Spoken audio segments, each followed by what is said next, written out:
កាន់តែអស្ចារ្យហើយនឹងប្លែកអារម្មណ៍ខ្លាំងមែនទែនគឺជាមួយនឹងគម្រោង ML កាឡូរីជ្រៃធំដែលមានទីតាំងនៅក្នុងទឹកដីក្រុងសំពើពួនខេត្តកណ្ដាលនិងតាមបណ្ដោយផ្លូវជាតិលេខ 21A ដែលជាគម្រោងថ្មីទី8ដែលមានម៉ូដផ្ទះស្អាតទំនើបស៊ីវិល័យខ្លាំងមែនទែនសម្រាប់បងដែលកំពុងតែស្វែងរកផ្ទះដែលទិញហើយសម្រាប់រស់នៅឬបងដែលទិញហើយចង់ទុកចំណេញអាចមកសាកសួរព័ត៌មានបាននៅគម្រោង ML កាឡូរីជ្រៃធំបានដែលផ្ដល់ជូននៅប្រភេទផ្ទះបែបទំនើប2ម៉ូដដូចជា M Villa និង L Villa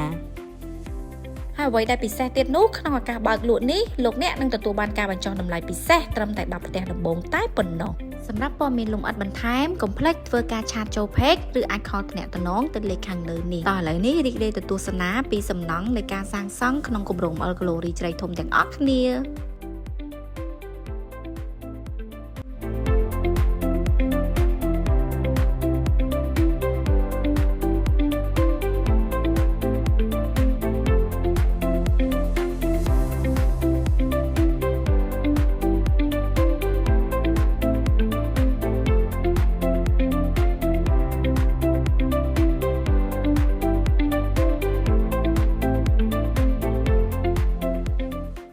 បូរី ML